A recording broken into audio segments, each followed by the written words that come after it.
Hey everyone, welcome to Sad Panda Presents. This is a podcast about music. We're going to talk about what we think about some different albums that we've been listening to.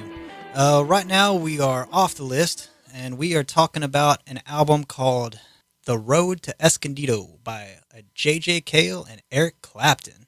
So, fair warning, we use some coarse language, might say some offensive things, whatever. I am Andrew. And I'm Shane. And fucking A, man. What's going on with you? Oh, not a lot of. So I had a weird day at work. All right. What happened was, it's a Monday. I go to work like I'm doing. I thought it was weird that I was scheduled for Thursday this week because I'm normally off Thursdays. Right. And they scheduled me. And I was like, okay, so I'm going to get like shingles overtime. I was like, all right, cool. Like I'll get 8 hours overtime this week. Fuck yes, well. Right. So I get to work. I'm fucking doing my thing, whatever. And then about 2:00, I see a little notice pop up on my desk, and it says, "Oh, you can go ahead and take the rest of the day off. It's cool." All right. I was like, "What the fuck?" And so like a bunch of people who were like in my like training class also got that too. Yeah. And we all like had a break at the same time, so we all like went outside around like 1:45, 2:00. And we're like, "Hey, y'all gonna take the fuck off?" Everybody was like, "Hell yes, I am." Yeah. Fucking. Well, me too. Okay, cool. Fucking So what I assumed is that since they're bringing everybody in on Thursday for a thing, they just gave they scheduled that. Like somebody like in some department scheduled that thing to happen, that we were all going to be there at that time. Right. And then like the payroll department went, "Oh fuck, we're giving like 8 hours of overtime for way too many people. Cut these motherfuckers today." Fucking A, man.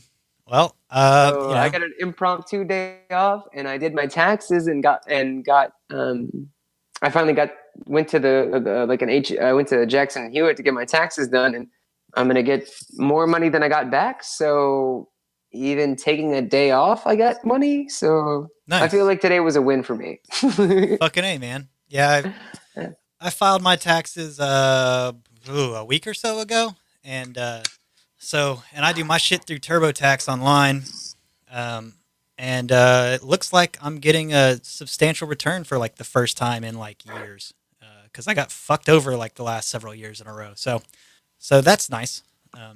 Right on, man. Well, the thing was, I tried to do it by myself. Yeah. And then I spent like an hour and a half on whatever program, and I looked at the number that I was getting back, and I was like, that is totally not the number I'm supposed to get back. Yeah.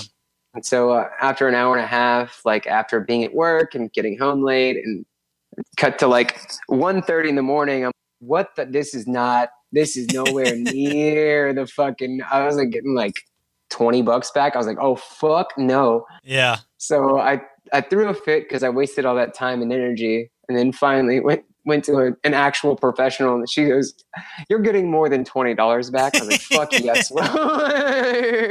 Yeah. Fucking A, man. Thank you so much. Well, anyway, what's new with you? Oh, not much, man. I fucking just got back in the last about 2 hours ago from taking Kirsten to the airport. She was up this weekend, so that was cool. Oh, good times! Right on. You got to hang out with her. Yeah. So we didn't have Valentine's, but we had the weekend, so that was pretty cool. And I got we tried to go to a fucking Quaker meeting on Sunday in Valparaiso, and I guess it wasn't happening because everything was locked up. So she's like, "Fuck it, can you take me to Barnes and Noble? I want to just browse around and get a magazine or two or a book or something for the plane." And I was like, "All right, cool." So we did that, and I picked up a game. We were looking because we always go peruse like the board game section and shit like that too, because we like to do that. And they had a Arkham Horror the card game. So I was like, okay, well, and it was 1 or 2 people. Like, so it's a severely condensed version of Arkham Horror in a card game version instead of like a tabletop board game, right? So I was like, all right, let's give this a shot. Like, I liked the one campaign or two campaigns that I played at your house. I was like, I like that, but it's way too fucking much. Like, that game is insanely big. I was like, this card game, it looks like it's condensed down. You could probably play it in a few hours. So I picked that up, and I played it's got one like big campaign that you can play through like four different parts of the major campaign, right? And has several different characters, and so you can change it up, and it's got some replayability. But we came back home and like we ate lunch and we took a nap, and I got up from the nap before she did and played through single player just to kind of learn the rules a little bit, and I fucking died because it's hard. It's still Arkham, It's motherfucker. still Arkham. Yeah. But I got probably 3/4 of the way through like the first part of the story, the first like little campaign. They break, they like I said, they break it up into like four or five different parts, and so I got about 3/4 of the way through the first one, and then we played through. After she got up, we went and got something to eat, and then came back to the house and played through the same thing, 2 players, and that way I was able to kind of like coach her through her moves because it's cooperative, right?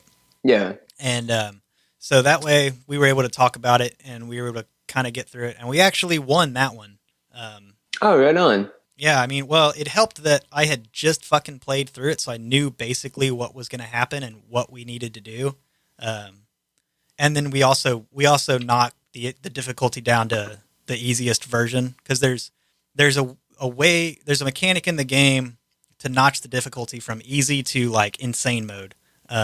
For sure. And I played it on just normal mode when I played the single player, and we knocked it back down to easy mode when I taught her, because it's like, I'm still learning the rules, and I'm trying to teach her the rules that I'm still learning. Let's fucking knock this down to easy, and we won on that. We're gonna play with training wheels. Yeah. Yeah, for sure. So we won on that one, and it's a fucking interesting game. It's a fucking card game, but it's also got some D&D elements to it of chance encounters and stuff. Like, not chance encounters, I should say, and not dice rolls, but there's like instead of dice rolling, it's you have a bag full of modifiers for your skill checks, and they can be positive or negative, mostly negative, because it's Arkham, and yeah.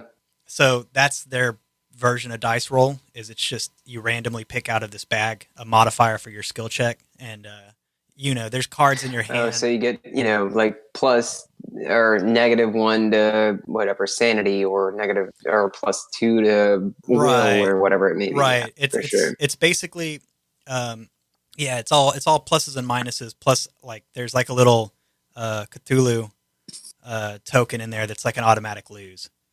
Plus take like a sanity damage or some shit like that. Yeah, for sure, because it's fucking Cthulhu. Right. So so we did that, and we beat it on easy mode. I was almost dead, but we just barely beat it. Like, I happened to have a card in my hand at the time that saved my life, and I had the resources to use it at the time. And without that card, I would have died again, and she would have had a really hard time winning because her fight was really low. She was more of like a will person as opposed to a strength. Like, you were more of a tank, and she was more of a will. I was more of a fight character, and she was more of a agility character. Yeah, for sure. So she could run away if she needed to.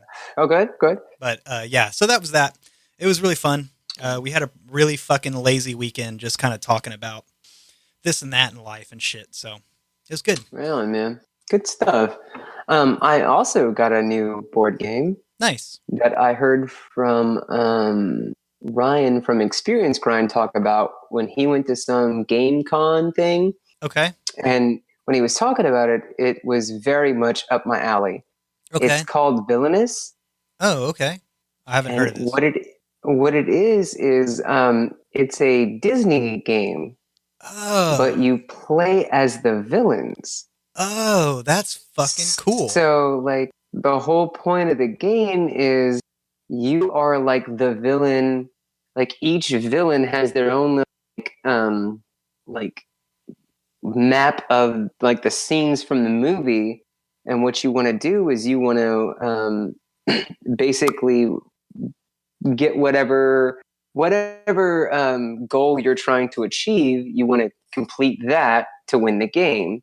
Okay. So, like for instance, my nephew Jack was Prince John, like from Robin Hood. Right. And his whole thing was you need to get like 20 coins or whatever to win the game. Okay. And you go through like each villain has like a little subsection, so you can play as like I said, Prince John. You can be the Queen of Hearts. I was Maleficent, of course, because my sister-in-law was Ursula, so I took. So and then my cousin was the Queen of Hearts, and then there's also there's other villain, like I think there's 6 different playable villains. Okay. But it's really neat. Like it's really cool, and like they have like each villain has like their own little path that you have to fulfill, and then there's like fate cards where they can be good or bad, and certain like for instance, like my sister-in-law was Ursula, so like Scuttlebutt was a fate character that she drew, and then he would block her path a little bit, like, and hinder her, and then you can like try to fight them and defeat those characters based on like skill points and stuff like that. But it was really neat. It's a really cool game. I feel like I didn't have enough time to like really understand the playthrough, and by the time like I just got the game, I went to meet my whole family, and then I was like, hey, let's play the game, and I'm like literally unwrapping like the cards like from their cellophane, and like everybody's grabbing like the player's guide and the cards and stuff, and I'm having like a fucking massive panic attack. I'm like, oh my god, you got your Cheeto fingers on my new cards, and touching all my stuff. Like the whole experience was high anxiety for me, because my youngest nephew Dean, who's a sweetheart, but there was like a soda around that he would just easily knock over and ruin cards and stuff, and there's like so many small like card pieces that everybody has to have. I was in panic mode the whole time, but it was fun to play that and experience that with my family, and I had a really good time. It was fun to play. Fucking A, man. That sounds good. I'd like to play it more, but it's a really good game. I think it's a fun game. It definitely I like the concept, Yeah, it definitely sounds right up your fucking alley. So I'm glad to hear that, man. That's awesome. Fuck yeah! Life goal is to be a Disney princess or a Disney villain. Like, if I can't be Ariel, I'm gonna be Maleficent. God damn it! Fucking A, man. That's good shit. Well, anywho, Bubba. All right, so you want to get into this? Sure. All right. So, like we said before, hold on, I got a burp that's trying to bubble up, just not coming out. Yeah, fuck it. There it is. There we go. So, you're a gassy son of a bitch. Sorry. I know. Hold on, before we do that, like, you burp a bunch more than man. You need to, if we're doing this, you need to switch to like wine, not beer, because you're kind of gassy innately. Dog, that wine's not going to help. Is it not? No, dog. I'm just a gassy motherfucker. You're just gassy. Okay. Yeah, and I don't have any fucking control over it. Real talk, I'm gassy too. Like I've got some crazy burps, and especially today. Like today, I had I made some breakfast tacos, and I used like soy riso, potato, egg, and then some whole grain tortillas. Right, man. I'm really glad they sent my ass home early, because I would have fogged out that whole block. Man, I couldn't stand me in the car. Like, I was like, fucking A, man. Fucking A. Anyway, moving on. All right, so we're talking about Road to Escondido. We're talking about Road to Escondido. This is a collaborative album with J.J. Cale and Eric Clapton. So fucking J.J. Cale is a American guitar player, and fucking he was a blues guitarist that you know born in 38, died in 2013. Singer songwriter, like he wrote a lot of fucking songs. Like he wrote a lot of stuff that a lot of people have probably heard of that's been covered if you're into like the blues or like the singer songwriter genre. So like one of Clapton's big songs was Cocaine. Well, that was written by J.J. Cale. Another one was After Midnight, also covered by Eric Clapton, written by J.J. Cale. So like um, then some other stuff. Really? Yeah, yeah. So um, like he's done some stuff that Santana's done. He's done some stuff that Waylon Jennings has done. Kansas, fucking Nazareth, like Widespread Panic, Fish. Like he's done a lot of stuff. Like so, his repertoire is huge. Um, really talented musician. Really really great fucking singer songwriter that a lot of people have a lot of respect for because he wrote a lot of stuff. And so on this album, he got together with Clapton, who's probably one of, if not Your boy. my biggest influence. Like between him and like Stevie Ray and Jimmy Page and like Hendrix and all these guys. So he's one of my big ones. And really, really one of the fundamental inspirations behind me playing guitar in the first place. But he is a British guitar player. So he was, born in 45 in England, and mostly, like 60s rock and blues and stuff like that. He was in Cream for a long time, where Yeah.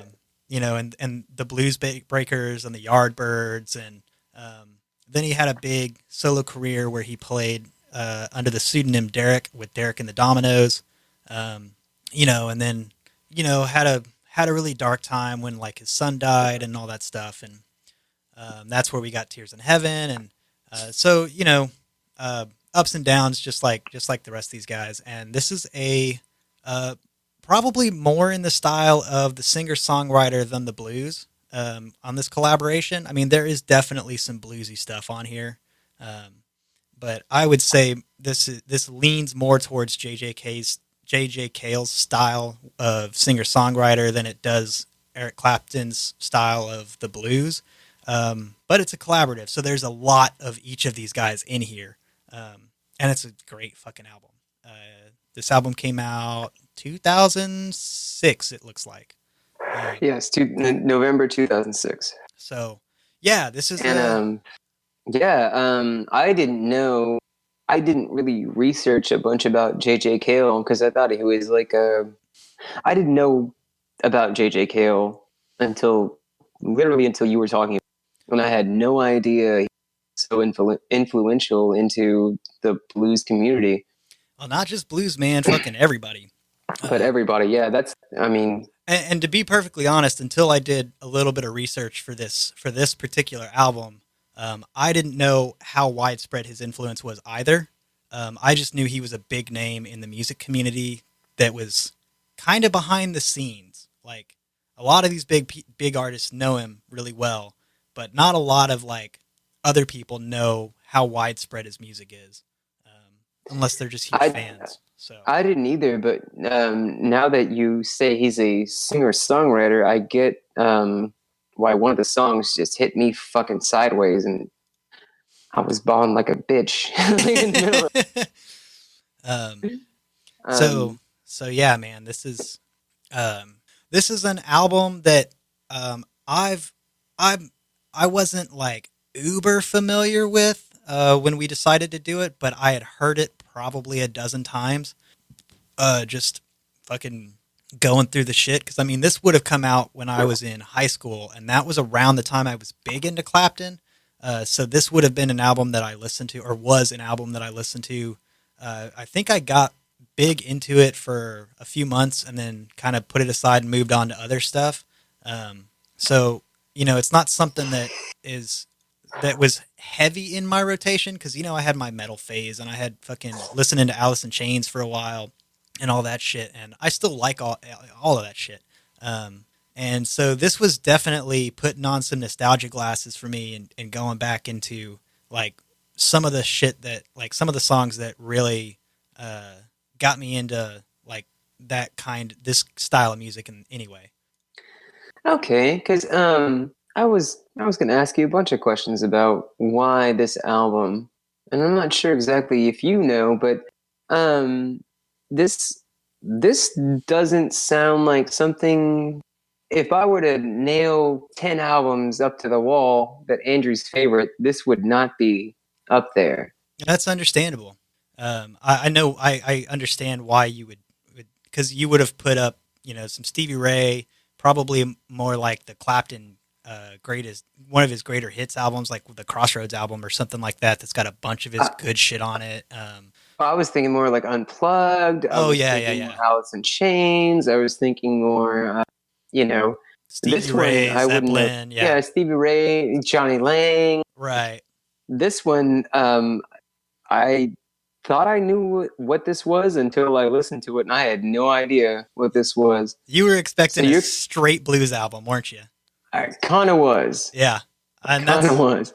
I that's the thing, man. Is when I was thinking about what to do, I really because we had discussed doing maybe some Johnny Lang which is where like a straight blues album, or doing one of Clapton's other like maybe his Blues Breaker album or something, or Unplugged even, because those are great fucking albums too. Or like Derek and the Domino. Yeah, yeah. Like or the Yardbirds or something like that. And then you said this one. I was like, I don't even know who the fuck JJ Cale is. I thought it was like the dude who wrote the song "Footprints on the Ceiling," and that's the reason you wanted to fucking stand, because I know you have a big affinity for that song. Oh no, that's a lady. That's a lady. Well, he wrote the song. Oh, I don't know if he did. did. Does that make sense? Yeah. No, I thought that was the reason you picked the album. Is like that "Footprints on the Ceiling" song. He wrote this song for her. No, I don't. I honestly, I can't think of who the lady that wrote and sang that song is off the top of my head. I don't remember, but great. Yeah. That's hitting me back in some 10 years ago stuff, or maybe not 10, but maybe like 8 years ago stuff with when I found that song. It was that was a gem. I just remember you telling me like, this song is about a girl whose man fucks her so good she leaves footprints on the ceiling. I was like, holy shit, I have to listen to this song right now. Like right now. Yeah. Like, get off the phone. I need Yep. Yeah, man. I discovered that when I had free satellite radio for, however long I had it when I had that truck. And just put it on the blues station all the time, and that came on, and I was like, what the fuck? This is awesome. Like it really is, Brack. It really is. So no, I just I didn't remember. There's a couple of songs on here that I was listening to, and I was like, I don't really remember this song. But there's a lot of stuff on here that's like, man, this goes back to some stuff I used to listen to heavily. Specifically, a few of the ones that I used to listen to a lot were like Heads in Georgia, or like Don't Cry Sister, or fucking Hard to Thrill, or Danger. But it's got some great fucking stuff on here. And it was a little bit, it wasn't a straight blues album, and that's part of the reason I picked it too. Yeah, it's really not, and that's what I'm kind of. That's why it kind of threw me off when you want to do something that's not true Clapton or true blues. I mean, it's very much in the vein of this is who Clapton was at the time he wrote this album. This is late Clapton. 2006. I mean, the man was famous in the 60s and 70s for rock, and then had a real blue period, and then the thing is, I don't Clapton like Clapton, so like you can be talking about Vivaldi or right, yeah. Anybody. I don't know his work. I don't know his body of work well enough. Yeah, and I mean, don't get me wrong. Like early periods and late periods or whatever. I mean, don't get me wrong. I'm certainly no Clapton expert, but I have listened to a pretty sizable pretty sizable amount of his work in bits and pieces. Well, you're damn sure the Clapton expert here, motherfucker. So. All right. Well, so why don't we kind of do this the way that we did the Beastie Boys album, just reverse, where you tell me about the songs, because I'm really familiar with good majority of the songs. Okay. I knew you were gonna hit me with that shit. Yeah. You did it to me on Beastie Boys, so I gotta swing right back and put this on you. That's why I'm prepared, motherfucker. That's why you spent an extra hour writing notes. Yeah. Hey, I need to make more notes because I know you're gonna do the same thing to me. Okay. Call it a hunch. So why don't we jump into it, man? All right. So the first song is Danger. Yeah. And so from my first impression of this song is that it kind of sounds like a faster tempo, Beautiful Way by Beck. Okay. Oh, such a beautiful, you know what I mean? That song. It sounds like a faster tempo version of that song, which I liked. It's the opening song, so it kind of hits me weird because it's kind of it has this slow, billowing urgency that is somewhat sad with a spark of hopefulness about it. All right. I know I'm saying a lot of words don't make sense, but I feel like I put it correctly because it's very slow, but like it's a slower song, and it's kind of like in a minor key, so it sounds sad, but it has this like points of hopefulness. Okay. And the whole point of the song is that they're talking about this girl who I don't exactly get what she's doing. So my whole question is the person in question in danger, or is this a warning to others, or is it both? Okay, that's a good question. I don't know. I kind of because they talk about her like walking the streets like alone at night, and then every man she meets could be hers. Yeah. So is it she and danger? You know, I kind of look at like I kind of see it as almost a Black Widow situation where she was hurt in the past and now she's not necessarily out for vengeance, but it's like she's out for herself now. So like if she wants you, she wants you, but don't be mad if she throws you away, you know, because she's trying to fulfill her own dreams, not yours. For sure. So yeah. So it's both. I think is she in danger or I think maybe she is the danger. Both, yeah. You know. Yeah. So she's not in danger as a person because she walks the streets alone and all that kind of stuff that they're talking about. Right. This is a warning to the person who gets involved, encounters her. Yeah, I think that's kind of how I interpret it. Again, I'm not huge on the reading into the stories of songs all the time. For sure. But I mean, I can, but I can sing about half of these off the top of my head. So. Yeah, and so that was my question to you: is like, what is this song really about? Is it about her being in danger, or is it a warning to others, or is it the totality of both of them? Mostly, it's a really good song to start with, and like I said, it's slow and kind of urgent in a kind of melancholy way. It's like a person who, it's kind of like someone who has found their own way in life. Yeah. And now that they're realized in what they can do, they're a danger to anybody in their path because now they know what the fuck they want to do and how they're going to do it. Right. Now, yeah. So you can. They're on the path. She's on the path now, and just don't get in her way. You can help her out, but don't cross her. Yeah. If you don't help her, she's going to hurt you. Right. Okay. She's a badass because she went through some shit, and now she's like gotten her shit together, and she's a badass. Okay. Yeah. Okay. Well, okay. I wanted to kind of how I interpreted it, but I could be dead ass wrong too. No. I'm glad we talked it out because I wanted to know because I had, like I said, I had 3 different theories, and now that I feel like we've talked it out, I feel like that's exactly what it's meant to be. Is that it's not, she is in danger, and it is a warning to others. Okay. Because she's a goddamn firecracker. She's a new thing that could be whatever. I don't know. She's a words. She's a woman with goals, and she knows what she's doing. But I don't think she does know what she's It's the Well, thing. she has an eye. She thinks she does. She's working towards her goals, whether you like it or not. I don't know.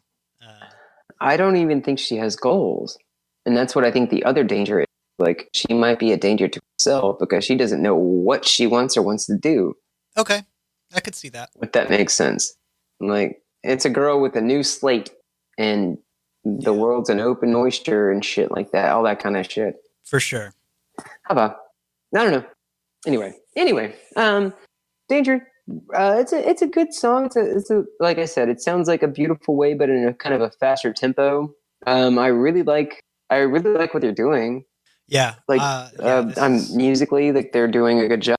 Um, Yeah. Spoiler warnings. If you didn't see this coming, these guys are amazing musicians, and like kind of top of the rung for me. So I'm gonna love everything they're doing with the music on this album. for sure, and you're gonna hate a lot of things I'm gonna have to say, That's okay. but we'll get there. I mean, not all of the things, but a lot of the things. There's some things. There's some things you're not gonna like. That's okay. Anyway, We can. It's okay, so okay. we move on. You're allowed to disagree with me. You're wrong, but whatever. No, it's fine. You were wrong at every point with the Beastie Boys. It's fine. Whatever. Also you ducked your head down during Coheed. It's fine. Yeah. Anyway. Well, Anyway, moving on to Heads in Georgia. Yeah. Yeah, I like this song. It was really good. It had that old like soul feeling to it. And I like how it was like a sad song, and the beat kind of almost sounded like a train coming around. It had that doom doom doom doom doom doom like a train rolling through town. But I have to say, the fucking keys, like the keys on this, are the fucking highlight of this song. Whoever's playing, also the dude playing the keyboard, holy nuts! Yeah, dude. Okay. And I believe this is the final recording of the keyboardist named Billy Preston.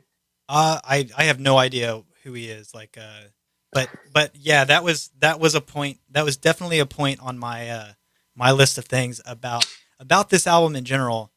Well, not the whole thing, but the songs where they have piano and organ, the pianist and organist fucking kills it. Yeah, man, that keyboarder is a bad motherfucker, and he shines. He's the highlight of this song. Yeah, I agree. I totally the whole agree. point is the whole point of this song is basically my old lady doesn't like living here, so we're going to California. Yep. To make a better life. Yep. Because she don't like it in Georgia. And then it has that train feel, and they always talk about trains and moving on the trains and stuff like that. And that's why I think that like that's why it's got the bass is doom doom, and then the shaker thing. Yeah, it chugs along like a train chugs along. Exactly, and it's a slower song and it's a sadder song. That's why it kind of doom doom doom. It's not. We Will Rock You, but it's like in that train feel, right? With that boom boom chit chat boom boom yeah, kind of thing. Yeah, like a plane, like a train would. Yeah, this is one of the songs that has from this album. This is one of maybe like 2 or 3 songs that has always stayed in like one of my rotations of like. I want to hear this song every once in a while because I fucking love it. Yeah, man, I Heads in Georgia. That's a good one. Mm-hmm. All right, moving on to number 3, Missing Person. Yeah, talk to me. This song is very strange for me. Okay. I don't know, man. Does it have anything to do with the fact that it's a very upbeat song about, or very upbeat musically with a very grim tone? No, that's not. You know what it really was, Ian? Is that the levels sound off. Is that mostly the vocals sound very. The vocals sound like they're clean and crisp. And they stand out a little more than they should. Okay. Really. So you want them to be a little grittier. Well, I don't know. I don't know, man. I couldn't put my finger on why. Like the song, I mean, the solos were very fun, and I liked the sound of the song, and it was like this weird, happy melancholy. Uh-huh. Which I mean, that's kind of that's kind of my vein. I like that happy melancholy shit. Right. But at the same time, it's about this is a woman that left him. Yeah, and then he's like looking for her, Right. and I get all that. Like, you know, this is a girl that's been gone, and you know, he's sorry to whatever fuck, and she's trying to not be around him, and vice versa. Right. Or no, well, no, not vice versa. No, No. He's vice looking not for versa. her. Right. Yeah, she don't want to be found. But I mean, just this whole song itself, everything but the keyboard sounds like flat or muted. Okay. Like just the when they were singing and stuff, it sounded, I don't know, it sounded like presupposed onto the track itself, and it didn't really blend. Like the whole track, like the when they put the like the lyric track and the and everything else, it sounded so flat, Huh. or kind of muted together. Like, all right. Yeah, I don't know. I think it's got kind of a jingly kind of musical hook with the diddly or I don't know. I don't. But it's. I'm not saying that the music was bad. I'm just saying overall, I feel like all of the tracks were like compressed. Okay. And like even like, well, mostly the vocals, like they were just odd. Like they sounded so off. Okay. I mean, this isn't one of my favorite songs, but it's one that I kind of just bob my head to. I mean, yeah, it's not the best song, but it just didn't sound well mixed. Okay.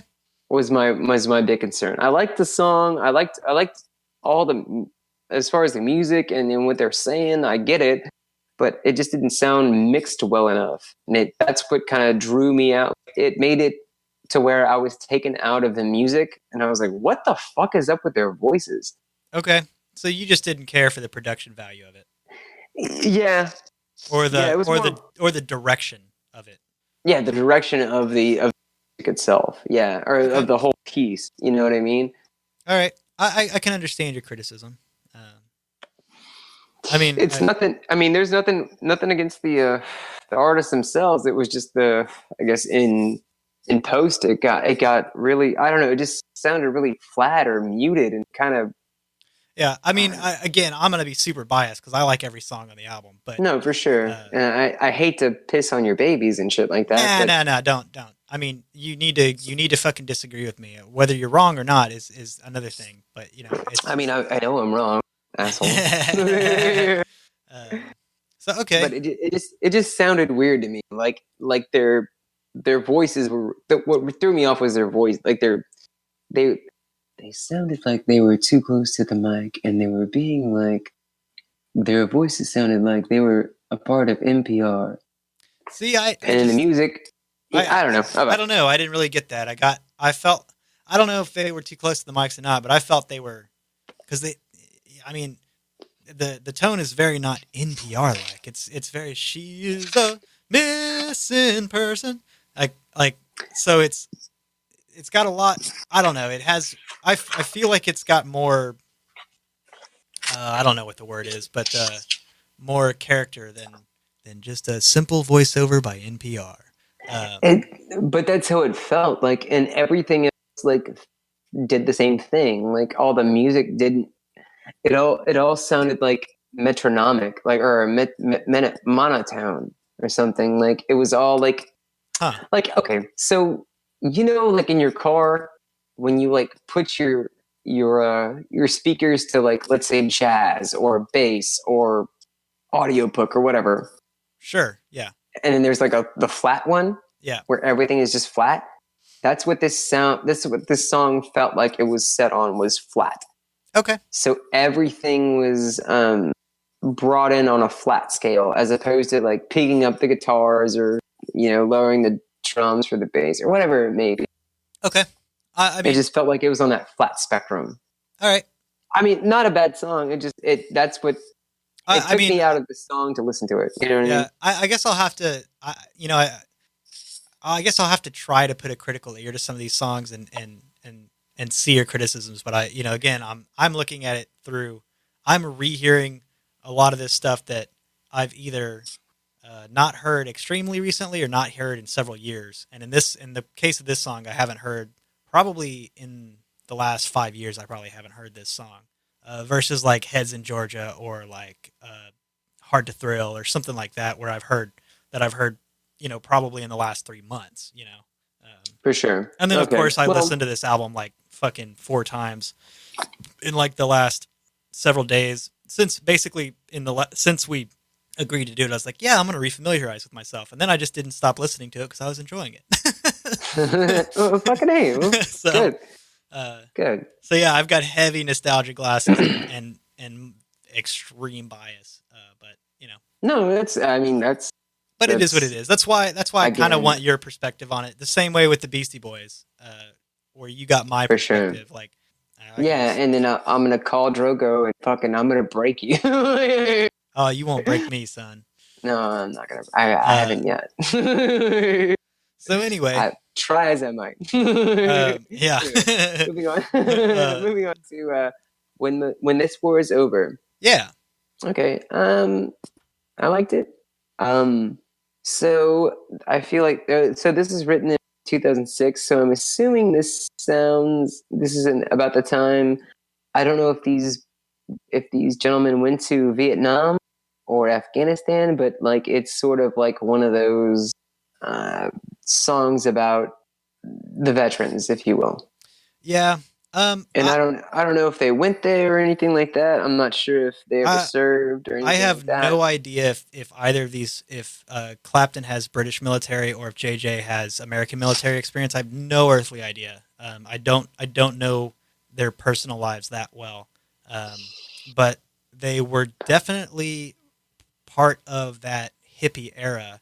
If they weren't, if they didn't go to Vietnam, they were part of the music scene. So during Yeah. that time, so like Clapton's pretty early on at that point and pretty young. Mhm. And JJ Cale's already, he was born in like the 30s, I think. So I said it earlier, Yeah, but so he's already established at this point. But so they were for probably sure. both, if they didn't serve, they were probably both part of like that hippie movement of like in the war because the war will be over, it'll be better, but it won't bring those poor boys back. You know. Yeah. Um, This is also a song I've got to knock hard because this sounds exactly like "Call Me the Breeze" from Leonard Skinner. sure, I don't know that song. Yeah, they call me the breeze. I keep rolling down the line. Okay, Yeah, but I don't this know. song is like they call me the breeze, but for old people that likes the music turned down to 4 I mean, after like 8 p.m. there's a chance there. I haven't looked this up, but there's a chance that it's the same song and JJ Cale wrote both of them and Skinner covered that one. That Because he wrote "Call Me the Breeze." there's a chance. Well, there is a chance, Because but like, because I've heard, uh, and in the world of music, especially in the pre copyright strike and royalty era, um, like when people were suing people over every little fucking thing. Before mhm. that, people borrowed songs all the time, like all the fucking time. Um, so whether Skinner wrote it or JJ wrote it or Clapton wrote it or somebody, Some dude back in the 30s or some shit like that. yeah, and Yeah, there's a chance that this was just a borrowed song and they wrote their own lyrics over it, and changed it just enough to be, it's 2006 now. We still need to avoid royalties. Hell, there's a chance that JJ Cale just owned that song at the time and and Eric Clapton was just like, you know what, I really like that. Let's do something with it. maybe, but it damn sure sounds like they call me the breeze, Yeah. and that's why I've got to nope the fuck out of this song. Don't Okay. get me wrong, like I get it. It's about a war. I get what they're saying, And the guitar work is fucking phenomenal. I have to Yeah. say that too.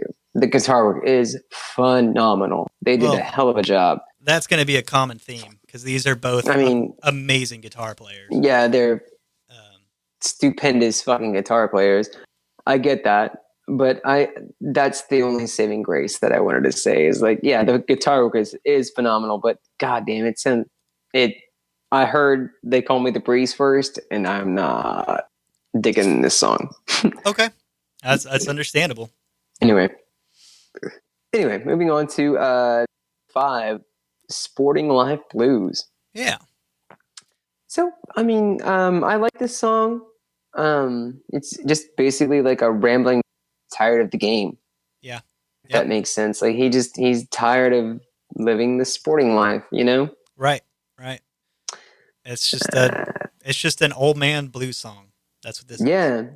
And honestly, I really think this would be a bomb ass Frank Sinatra song. Like I really do. I think if Frank Sinatra sang this, would knock it the fuck out of the park, and this would be a 10 out of 10. Maybe change the beat up a little bit and get that kind of jazzy sound instead of the bluesy sound, and give Frank Frank the microphone. Just as hell no, as is. Okay, all right. I think as is. In fact, I thought since since the Leonard Skinner thing, I thought this was a Frank Sinatra song, and I looked up a bunch of stuff that I did. Could it be this song? Could it be that song? No, it's not. But damn, if Frank fucking played on top of this, that'd be an amazing song. All right. And that's pretty much all I got to say about that. Okay, and then we move on to Dead End Blues. Yeah, Dead End Road. And thank God. I was so sick of this sad ass sappy shit. I was going fucking cross-eyed with this bullshit ass nonsense, and we finally get a good old boy song. It sure is. Fuck. Finally. And it is a CDB, like Charlie Daniels Band standard good old boy song. Yeah, it sure is. Man, if they didn't have this happy shit, I was about to get up. If they didn't have this happy ass song, I was about to get up and quit. If this was going to be another sad song, I was about to fucking nope the fuck out of this album. Like, nope, not even a little bit. And thank God for the fiddle. Oh, yeah. Thank God and the fiddle is on fire. And the keyboards are better. Oh, yeah. It is so good. This is such a good song. That's the thing, man, is by the time 2006 rolls around, both of these guys are such well-established musicians that they know everybody in the business. So when they need another instrument to come in, it's gonna be somebody who's at the top of their fucking game. You know what I mean? Like, so when they need a fiddle player, a keyboardist, it's gonna be fucking great. Yeah, but this hits me right in the coon ass in the country. Yeah, Like, this hits me in the hick. Yeah, and I man, it hit me right where I'm weak. I love this song, and it's so good. And so where I knocked the Beastie Boys because they did bluegrass ironically, these guys are doing it unironically because they just have an appreciation for it, and that's so I don't have a problem with it. Like, bluegrass still isn't my preferred genre, but for one, they get a bomb ass fiddle player, which is required with bluegrass. It just is necessity. Yeah, for sure. For sure. So that's But I feel like to be a good fiddle player, you've got to be good. Like, there's no middle ground fiddle player. No.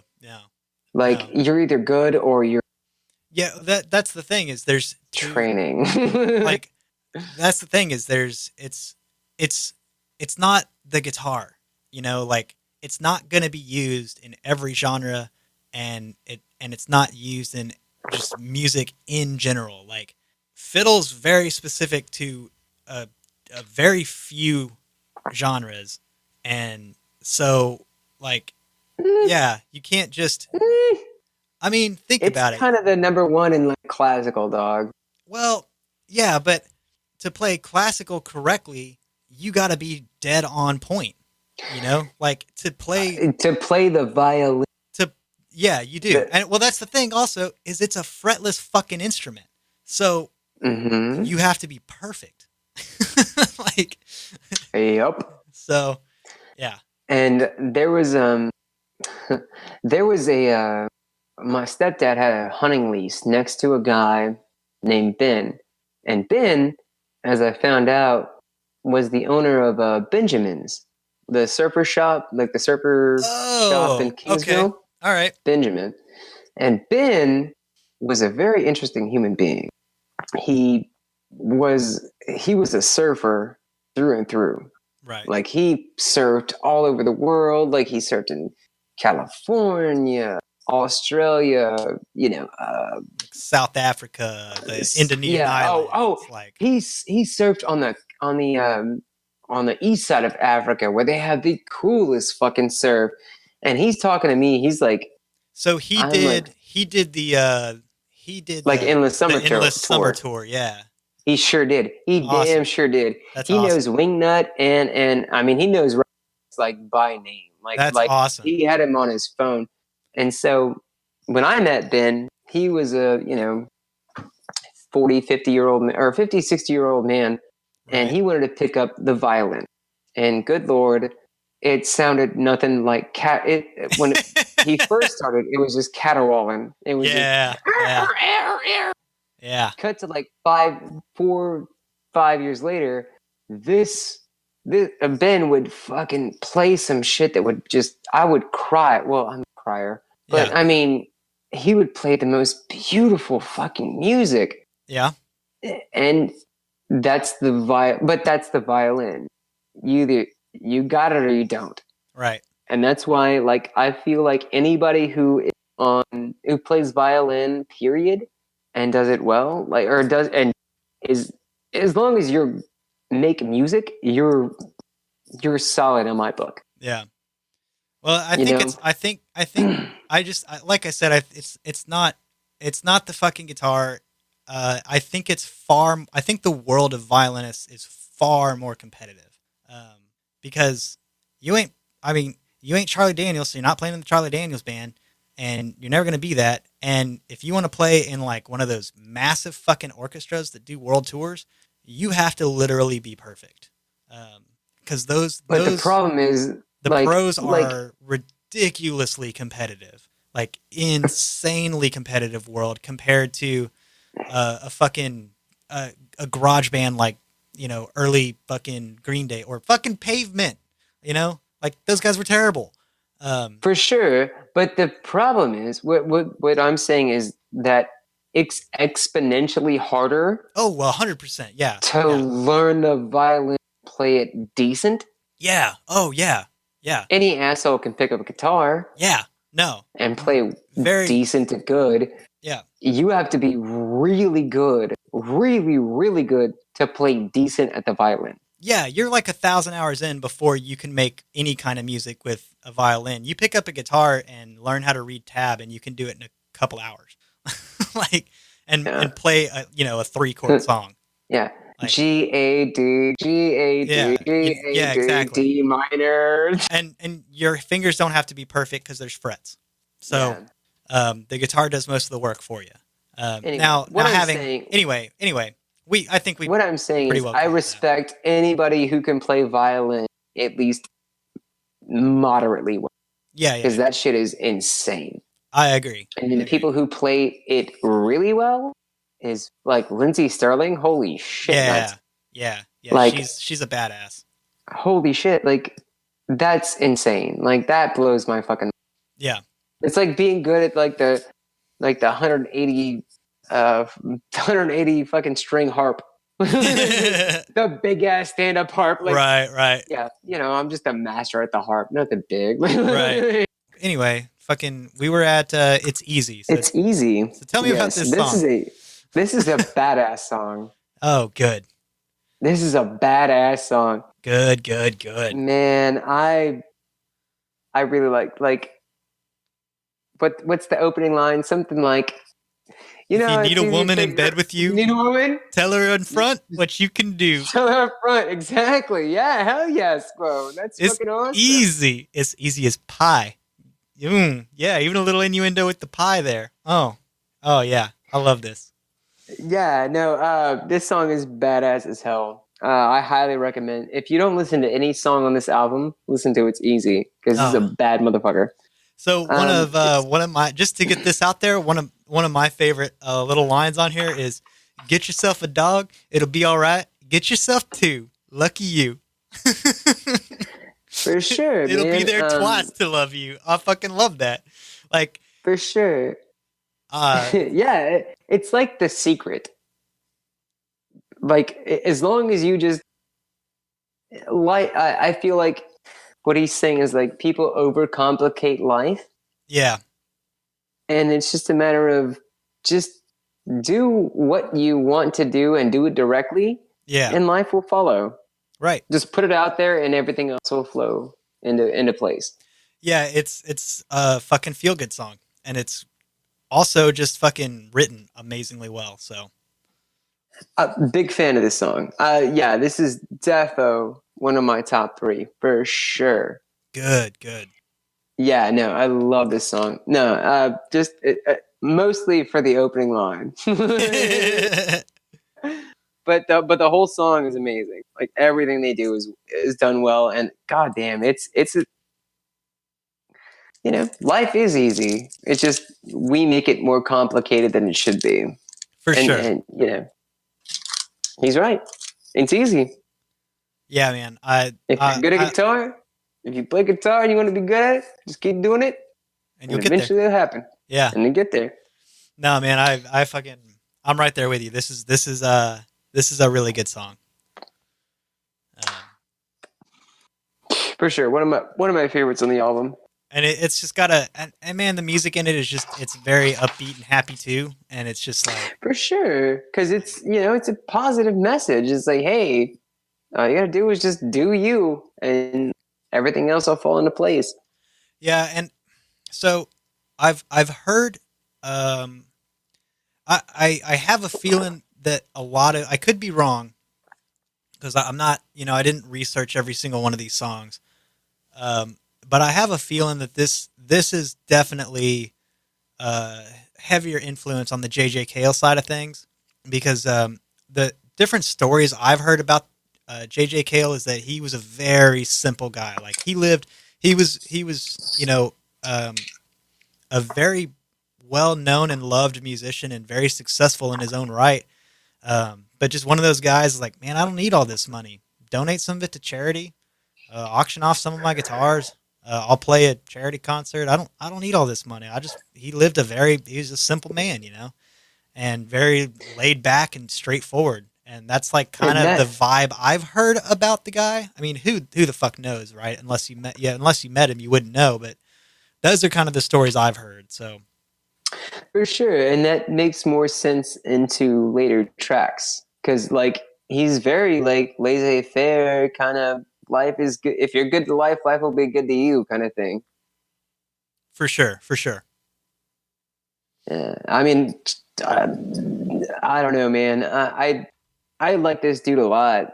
The more you talk about him, the more I like What he was all about. him. Yeah. Yeah, for sure. And Anyway, we'll get to the songs when we get to the songs. But yeah, Right. we'll put a pin in what you're saying about him being a a, a simple soul. Yeah. Well, not simple, but Yeah, but just I mean, simple in the fact that he didn't need shit to be fancy. a minimalist, if you will. Yeah, that's what I've heard. So, but Anyway, yeah, yes, I agree, and yes, all those things for sure. All right, so let's go ahead and move on to "Hard to Thrill," which is number 8 on the album. yeah. What did you think? Oh, you didn't like this one. Go on. No, I'm not saying I didn't like it. I just okay. Well, fuck it. No, I'm taking the reins.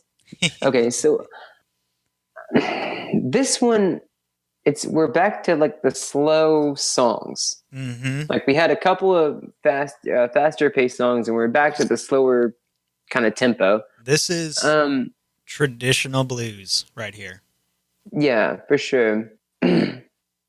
um, and Hard to Thrill is about mostly it's about a dude who just doesn't care. Like he doesn't give a shit. Like he's seen the world and he doesn't care anything about. Like I've seen it all, whatever. But that bothers me. Okay. Like I don't know. An inert and an unmoving person who's sad. I don't know. It feels like this is an inert and unmoving person whose sad existence it's a sad existence for one who's seen everything. I mean, don't you think like it's a bad way to think that you've seen it all? This song to me is depression. This is somebody that, even though they've had a good life, depression still found a way into their head. Maybe it might be like, because I mean, if you think about like, man, you got to think about how depression fucks with people, because like Robin Williams seemed like always smiling, seemed like a really happy guy, but deep down was super depressed, and like at certain times of his life, and didn't even want to get out of bed some days.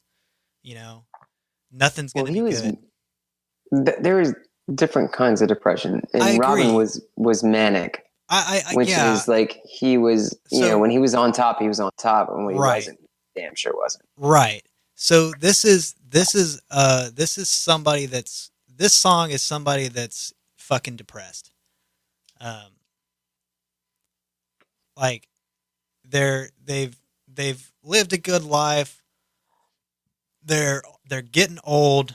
Shit's not, shit doesn't work the way it used to, or like, they're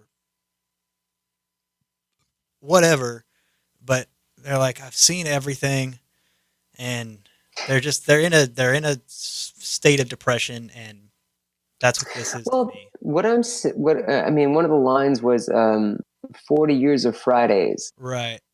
And what does that mean? Like, what is he talking about? 40 years of Fridays.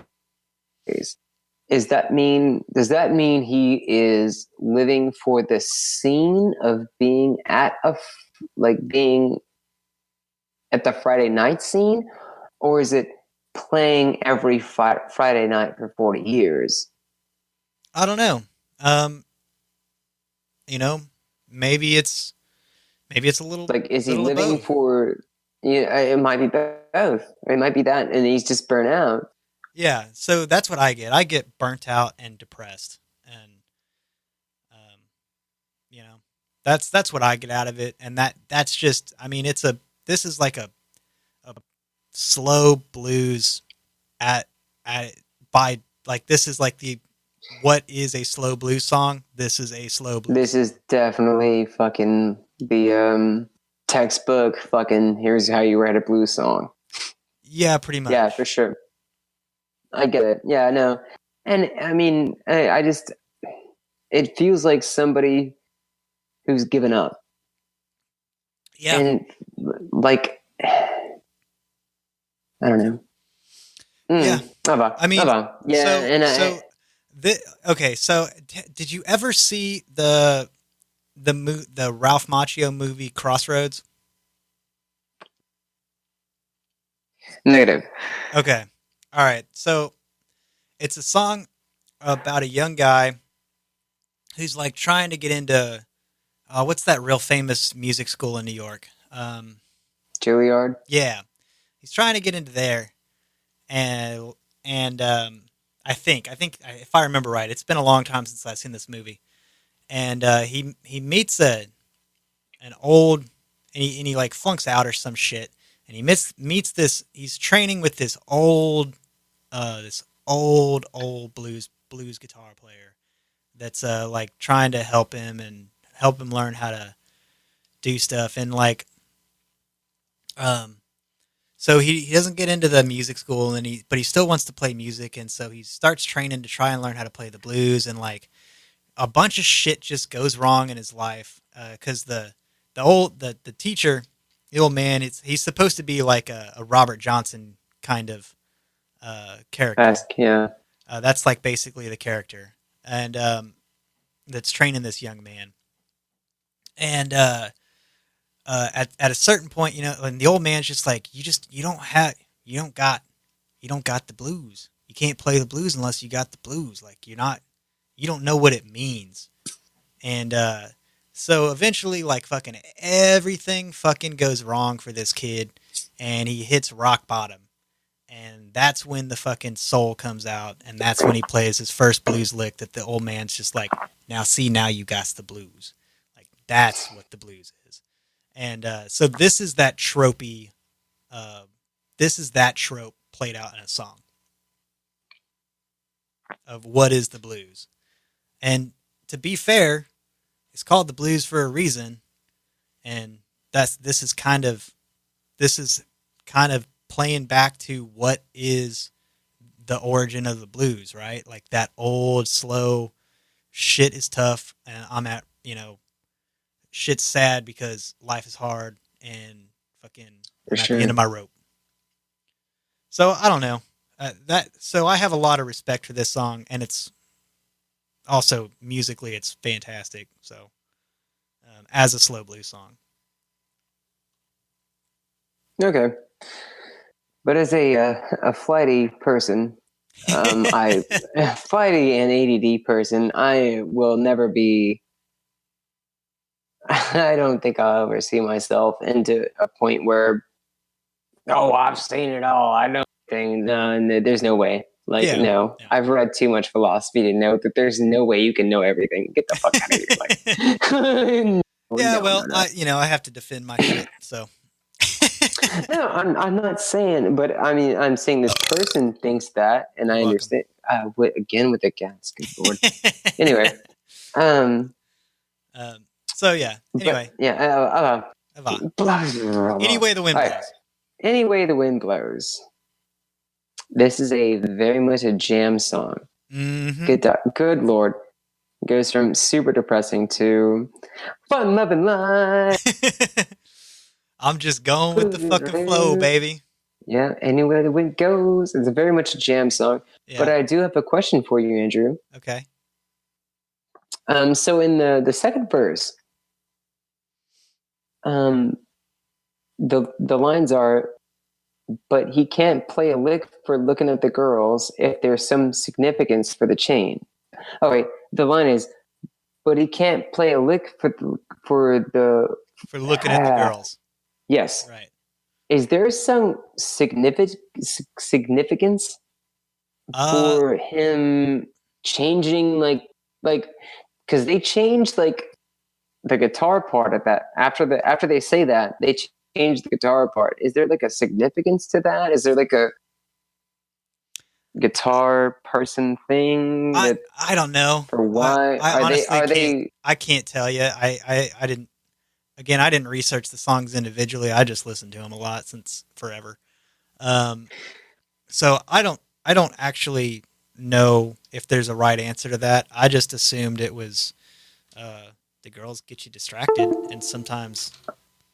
But I feel like sometimes you're playing for them, and sometimes you can't play because of them. Yeah, that's what I'm saying. Is that they put that line in there, and then they changed. After that line goes on, they change. Right, they follow it up with a specific lick that's different, and I don't know. I don't know if that's meant to reference a specific guitar player or not. I couldn't tell you. And I thought that was like a nod to somebody, but I didn't know if you knew who that somebody was and for why. I don't. It could very well be. That was my. No, like when I heard it, I was like, "Why did they do that?" They're knocking somebody. They might be, but I honestly have no idea. Yeah, but I mean, the whole point of this song is, life is what it is. You go with the wind.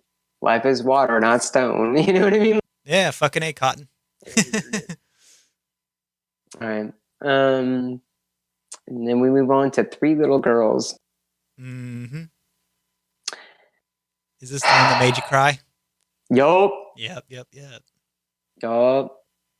Yup. Yeah. No, there's really nothing special about the music, but dude wrote this song for his three little girls, and of course at the end I'm falling like a bitch. Yep. Great song. This is just an ode to someone's daughters. His daughters. I don't know if it's Clapton's or Cale's. I don't know their family situations, but yeah. I assume it's Cale's. I assume so too, but I could because I don't think Clapton had that many daughters. I don't remember. So anyway, yeah, Ball Like a Bitch, great song. It's not that good a song. It's pretty okay. Well, I think it's just pretty. It's a pretty song, and he's talking about his daughters and whatnot, but yeah, it's not as far as all the songs on the album. It's not the best, but yeah, I'd agree with that. But I just think that the little finger picking stuff that they're doing is just pretty. That's it. Yeah, I overlooked that because I'm teary eyed because they're my daughter, all the daughters and shit. Yeah, I Fall Like a Bitch, and my only note on this song is fucker. You motherfucker! You set me up with the song.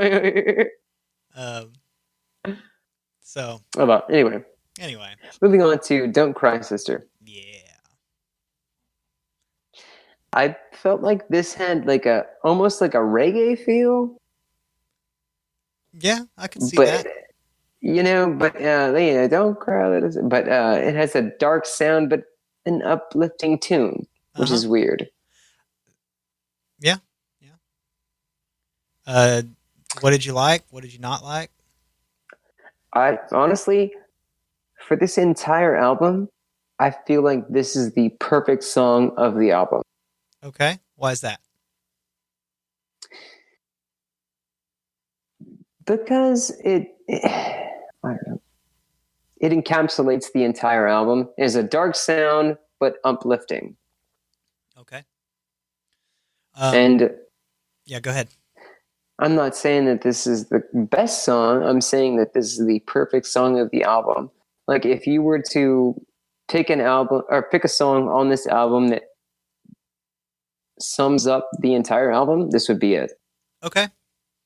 Because it has like a good feel, it has that old reggae kind of beat, like don't cry, little sister, things are going to be better.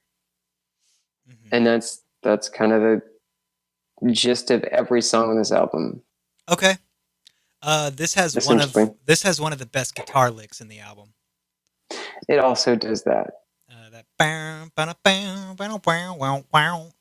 It's kind of funky. It's very melodic. It's just it's great. It's really fucking good. I love. That's why I felt like it almost had like a "I Shot the Sheriff" or like kind of like I said, with almost like a reggae feel, but like I couldn't put my finger on it. Yeah, I can see where blues and reggae. I can see some influence there, some reggae influence there. Yeah, I fucking love this song. I think it's a badass song. Mm-hmm. It's not my favorite on the album, but it's at least top 5, maybe top 3. For sure, but for top 5 for sure. Might be almost top 3, but I'm not sure yet. You don't even know your top 3? Well, that's the problem. Is that they it depends on it depends. My top 3 now would have been different from my top 3 in high school. You know what I mean? Like, so I don't know. We'll get to that though. I'll tell you what my top 3 at the moment are when we get there. I feel like this song encapsulates the album more than any song on this album. Okay. Because I feel like it has a sad, it has a good message, sad feel, and kind of a different playthrough, like as far as like music goes. Right. Anyway, moving on to Last Will and Testament. Yes, sir. So,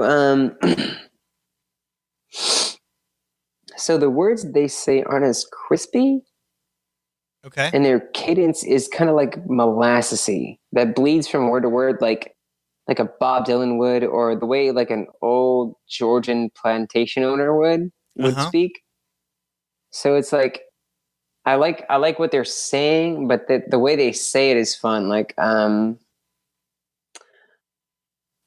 they talk about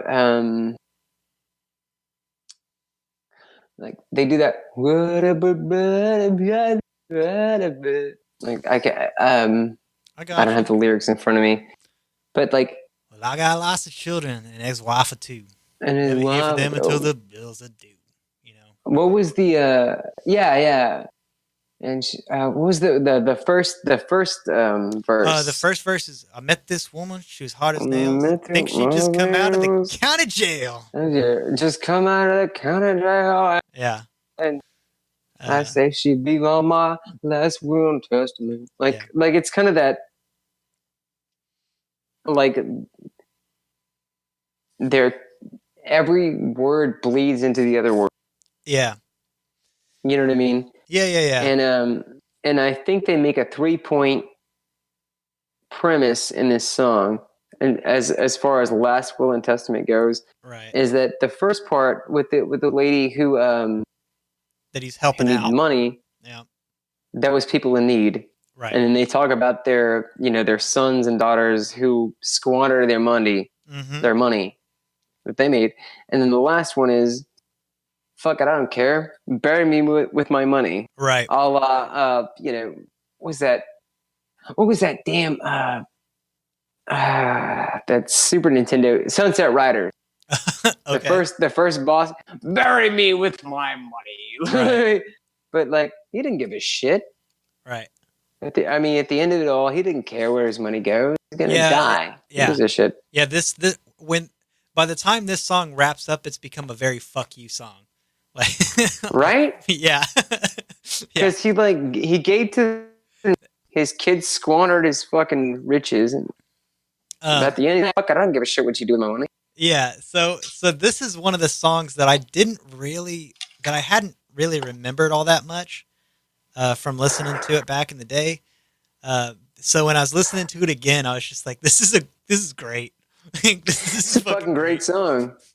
Like, because it ends as a fuck you, and it's just I was Yeah, like, yeah, this is fucking great. I love this. So yeah. No, this is one of my. I believe it's in my top 3. I have notes later, but yeah, I think this is a fucking hell of a good song. yeah, it is. I like their that they change their cadence, and it's kind of like a, I don't know. I like everything about the song. Yeah.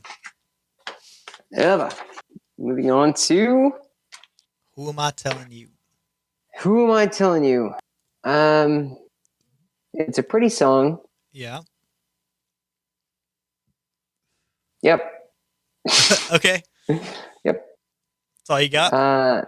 Yep. Man telling a woman about how he's of her, but I mean, it's the But point in him telling her yeah, who am I? that bitch is bad and she knows it. Right. Yeah. So who am I to tell you? You already know this.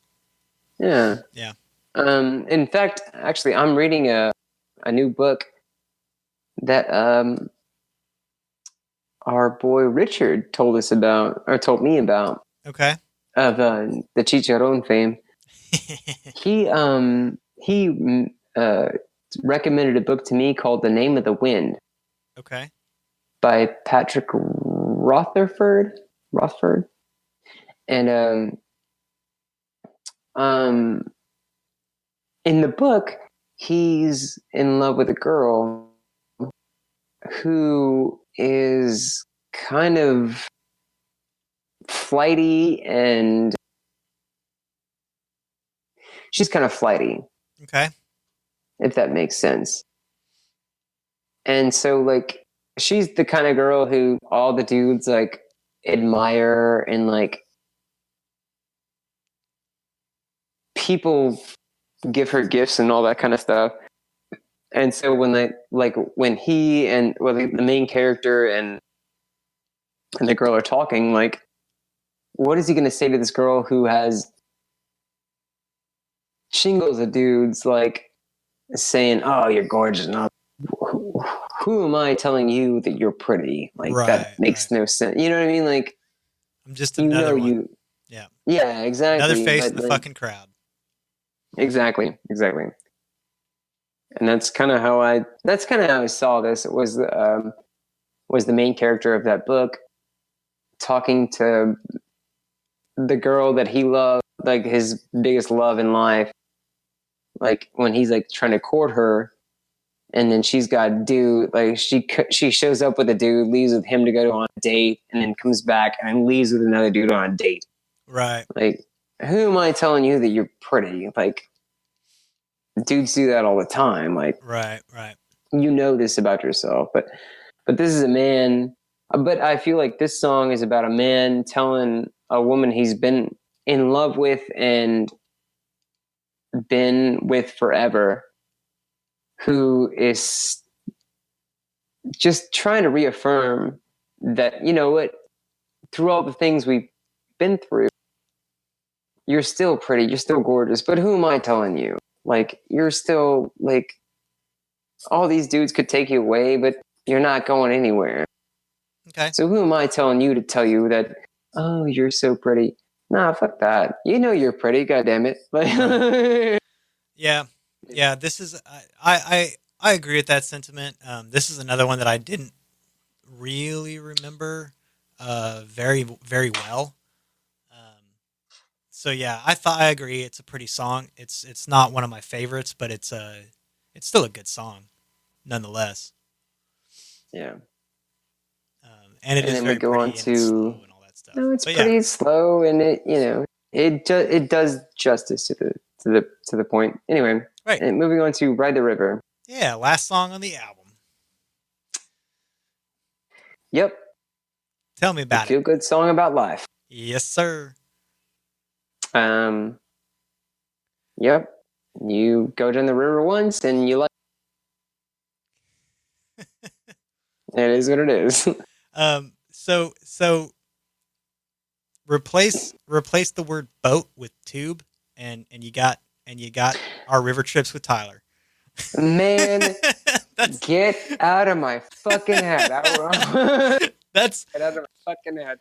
That is what this song is to me. This is feeling good, floating down the river. Yeah.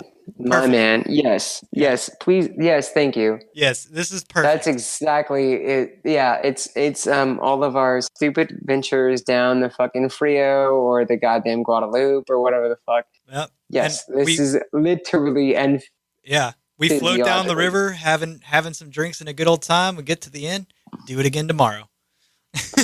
Oh yes, whoa! Like that's this song is perfect. Or this song is just perfect for encapsulating that whole let's go float down the river. Andrew, thank you so much for saying those things, because that is exactly I was waiting for you to say it, and then you didn't say it, and I was like, all right, well, I'm gonna have to say this. So no, that's exactly what it is, about getting down the fucking tube in the fucking river. Yep. Hey, fuck it, we had a good time. Hell yes, bro. Yeah, and that's how they end the album. It's fantastic. That's how they end the album.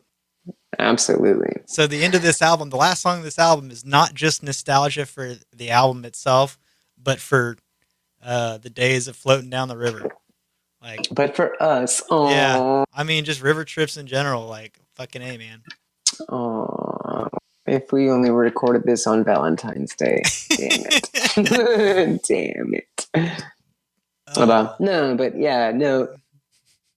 That's exactly it. God. Yeah, that's exactly what I felt about this song.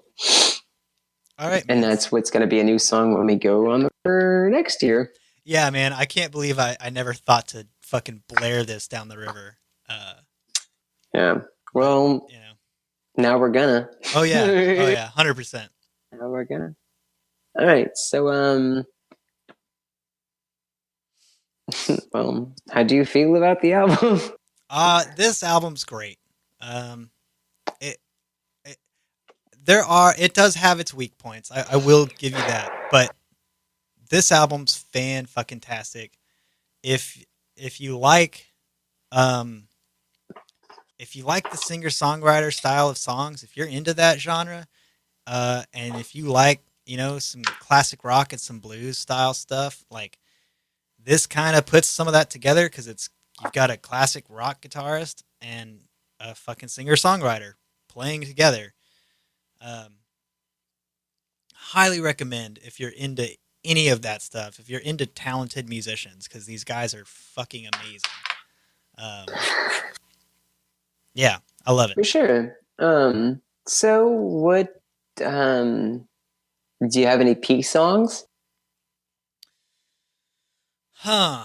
Do I have any peace songs? Or, let's think about that. Probably When This War Is Over, or Sport and Life Blues. Okay. Well, we got a match on that one. Okay. So what's your top three, Bubba? Top three are going to be Heads in Georgia. That's going to be my favorite of the album. I love that song. Always have, always will. Man, number two is tough. Probably It's Easy. Love that song. Love that song a lot. Number three is the one that is going to get rotated out a lot. I love Danger. I love Three Little Girls. I have a whole new appreciation for Last Will and Testament that I didn't know I have. I love Don't Cry, Sister. So three is a hard spot to fill because I just don't know. Like, it's between those 4 or 5 songs that I just listed.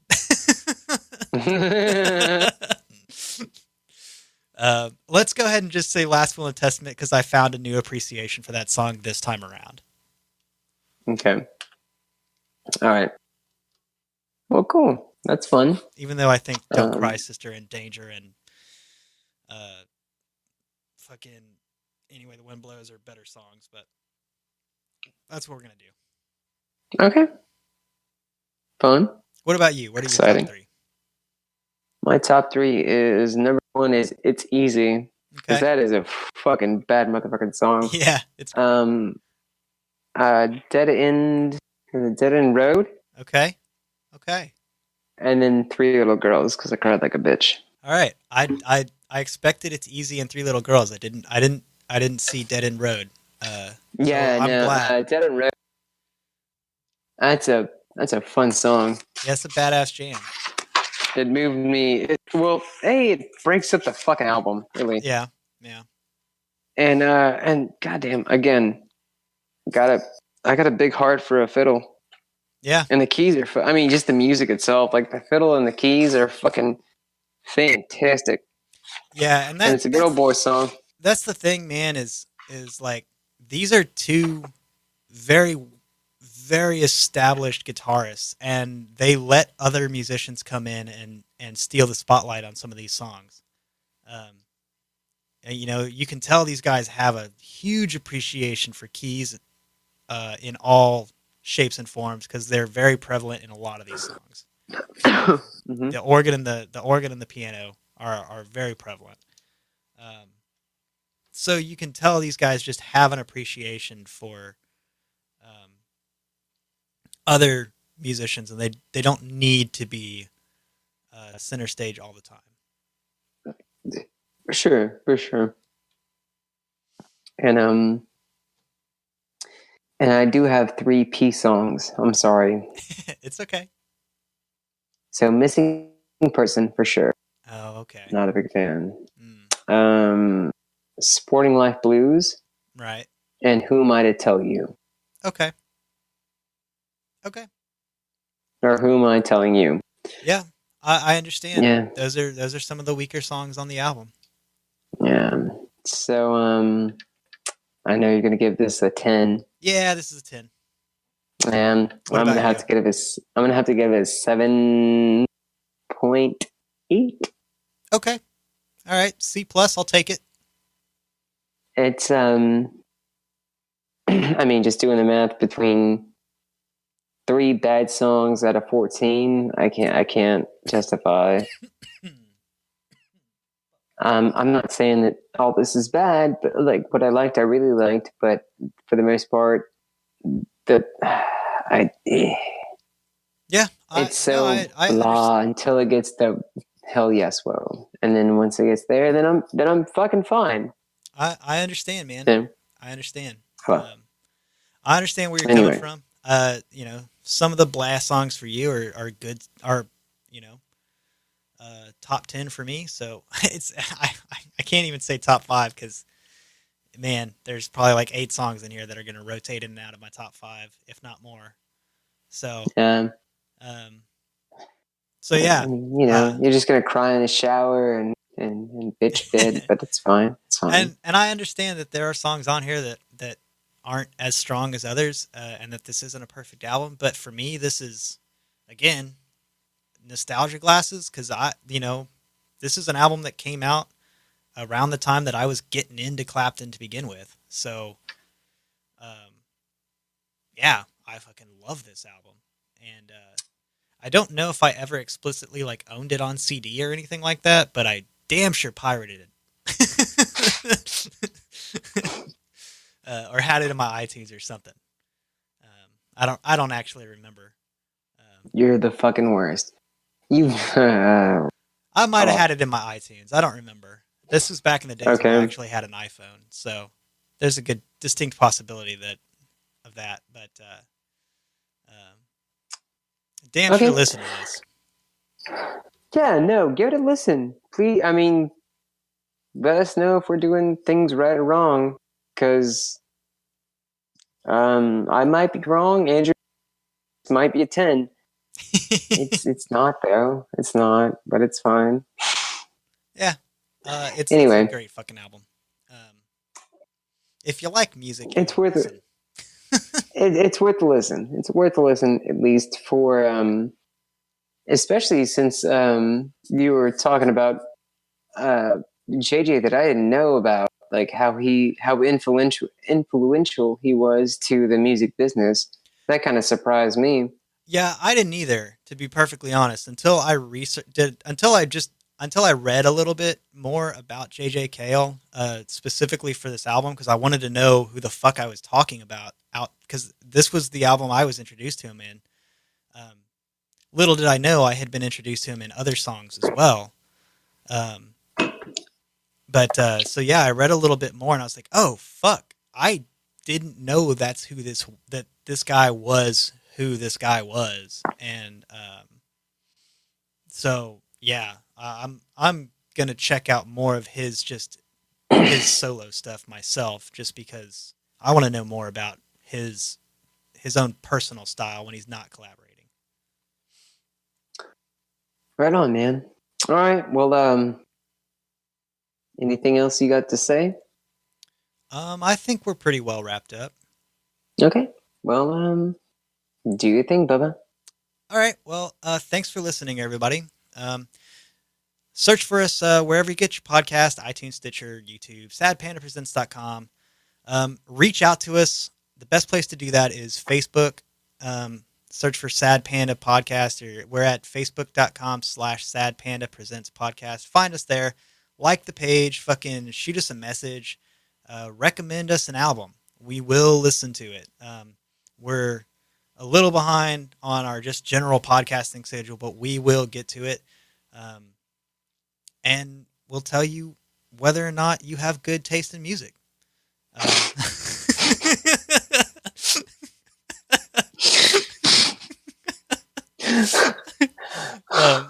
Can you cut all this? No. When I break, okay, fine. So yeah, no, talk to us for real though. We won't be as big of assholes to you as we are to each other. So that's something we can maybe promise.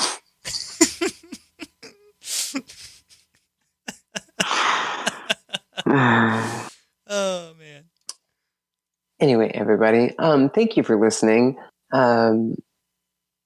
Yes, we do all the things. I appreciate you all listening. Thank you again. Good Lord, I'm just repeating. Andrew, close the fucking thing. Jesus Christ. All right, everybody. Check us out. Reach out to us. Do the thing. Thanks for listening again. Bye. Thank you guys, and bye.